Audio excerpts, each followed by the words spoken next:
Hello guys, শুভ সন্ধ্যা। আবার রান্নার recipe নিয়ে চলে এসেছি আপনাদের সামনে। আজকে কি মেনু হবে দেখাবো। আজকের দোল পূর্ণিমা আমাদের উৎসব, সেই জন্য রান্না হচ্ছে আজকের। দাদা দিদি ভাই ভালো লাগলে একটা লাইক কমেন্ট করে দিও। আজকের ঘি দিয়ে হবে, ঘি শুকনো লঙ্কা নিয়ে নিয়েছি, আলু দিয়ে, কুমড়ো দিয়ে, ছোলার ডাল দিয়ে ছক্কা হবে। আর এখানে পাঁচমিশালি হবে, আলু, টমেটোর, কাঁচকলা, কুমড়ো, মিষ্টি আলু, কাঁচকলা, বেগুন,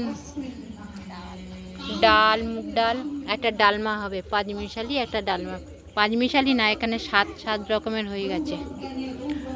আর পনিরের তরকারি হবে, ক্যাপসিকাম, আলু, টমেটো কেটে নিয়েছি, চাটনি হবে, পাঁপড় ভাজা হবে, আর পায়েস হয়েছে গুড় দিয়ে, চিনি দিয়ে।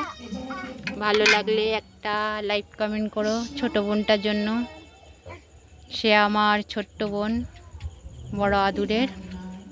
আর এখানে ভাত হচ্ছে। টাটা, বাকিটা পরে দেখাবো। শুভ সন্ধ্যা।